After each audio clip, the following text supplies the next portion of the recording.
Hello అందరికీ, ఎలా ఉన్నారు? Hope you all good. Welcome back to our channel. So నేనైతే ఇంకొక రెసిపీతో అయితే మేము ముందుకు వచ్చేసాను. సో అది వచ్చేసి కుస్కా రైస్. మీలో ఎంతమందికి తెలుసు ఈ కుస్కా రైస్? చూసేద్దామా? సో ఫస్ట్ వచ్చేసి నేను ఇక్కడ ఆనియన్, పచ్చిమిర్చి అండ్ స్పైసెస్, ఆల్ స్పైసెస్ తీసుకున్నాను. అండ్ కరివేపాకు, పుదీనా అండ్ మెయిన్ ఇంగ్రీడియంట్ వచ్చేసి దీంట్లో కర్డ్ అనమాట. సో నెక్స్ట్ వచ్చేసి ఇక్కడ టమాటో. సో ఇవన్నిటితో అయితే నేనైతే రెసిపీ చేసి చూపిస్తాను, చూసేయండి. చాలా యమ్మీ అండ్ టేస్టీగా ఉంటుంది. సో ఫస్ట్ అయితే నేను బౌల్ పెట్టేసుకొని దాంట్లో ఆయిల్ అయితే వేసేసుకున్నాను అనమాట.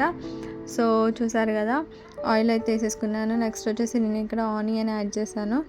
సో ఆనియన్ కొంచెం వేగుతున్నప్పుడు నేను పచ్చిమిర్చి యాడ్ చేసుకున్నాను. సో పచ్చిమిర్చి వేసుకొని కలిపేసాక నేను కొంచెం పసుపు అయితే యాడ్ చేశాను. సో ఇది కొంచెం వేగిన తర్వాత అల్లం వెల్లుల్లి పేస్ట్ అయితే యాడ్ చేశాను. మసాలా దినుసులు అయితే యాడ్ చేస్తున్నాను. ఇలాచి, లవంగ అండ్ సాజీరా అండ్ దాల్చిన చెక్క అయితే యాడ్ చేసినాను. ఆకు కూడా వేసుకోవచ్చు, నేను అవైలబుల్ లేదని వేసుకోలేదు. సో నెక్స్ట్ వచ్చేసి నేను ఇక్కడ 1 స్పూన్ అండ్ అల్లం వెల్లుల్లి పేస్ట్ అయితే యాడ్ చేశాను. సో మంచిగా వేగేదాకా అయితే కలుపుతున్నాను.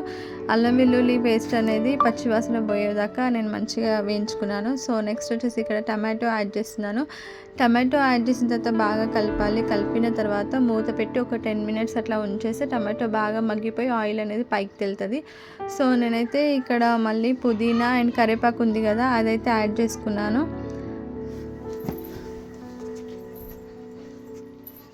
కొత్తిమీర కూడా యాడ్ చేసుకోవచ్చు, బట్ అవైలబుల్ లేదని నేను యాడ్ చేయలేదు. కొత్తిమీర ఇంకా టేస్టీగా ఉంటుంది.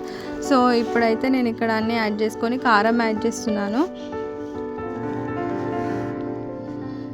నేను రుచికి తగ్గ కారం అయితే నేను కొంత యాడ్ చేశాను, మీరు ఎంత వేసుకుంటారో వేసుకోవచ్చు. నెక్స్ట్ వచ్చేసి ఇక్కడ సాల్ట్ యాడ్ చేస్తున్నాను. అండ్ 1 స్పూన్ ధనియాల పొడి యాడ్ చేశాను. సో ఇదైతే బాగా కలుపుకొని నేనైతే ఒక 5 మినిట్స్ అట్లా మూత పెట్టి ఇవన్నీ మగ్గించేస్తున్నాను అనమాట. అలా మగ్గించితే టమాటో అనేది మంచిగా మెత్తగా ఉడికిపోయి ఆయిల్ అనేది పైకి తెలుతుంది. చూసారు కదా ఎలా అయిందో. సో ఇప్పుడైతే నేను ఇందులో కర్డ్ అనేది యాడ్ చేస్తున్నాను.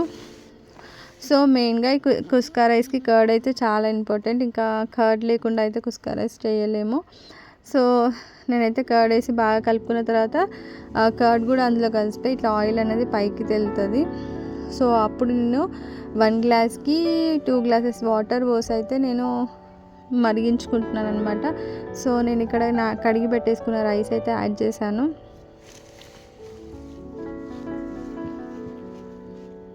సో మూత పెట్టి పెట్టేశాను. సో నెక్స్ట్ చూస్తే వితిన్ 10 మినిట్స్లో మనకి కుస్కా రైస్ అయితే రెడీ అయిపోతుంది. చాలా యమ్మీ అండ్ టేస్టీగా ఉంటుంది. వన్స్ ఒకసారి ట్రై చేయండి, చాలా బాగుంటుంది. చాలామందికి తెలిసే ఉండదు ఈ కుస్కా రైస్. వన్స్ ఒకసారి ట్రై చేయండి, యమ్మీ యమ్మీ అండ్ టేస్టీగా ఉంటుంది. సో ఇదైతే సింపుల్గా చేసుకోవచ్చు. ఇంట్లో ఏ వెజిటేబుల్స్ లేనప్పుడు సింపుల్గా అండ్ ఇలా చేసుకోవచ్చు. సో నేనైతే దీంట్లోకి కర్డ్ తీసుకున్నాను. కర్డ్తోనే తినేసేయచ్చు రైస్ అంతా, మనము కర్రీ కూడా అవసరం లేదు, అంత బాగుంటుంది. అండ్ ఇక్కడ నేను ఆల్రెడీ ఆనంకాయ మసాలా కర్రీ చేసా ఇంట్లో కాబట్టి అది యాడ్ చేసుకున్నాను.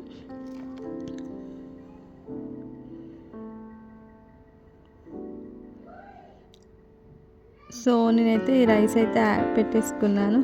సో ఆనియన్ అండ్ లెమన్ కూడా యాడ్ చేసుకున్నాను. సో చూసారు కదా, యమ్మీ అండ్ టేస్టీ, ఈజీగా అయిపోతుంది. వితిన్ 15 మినిట్స్లో రెసిపీ అయితే మనం ప్రిపేర్ చేసుకోవచ్చు.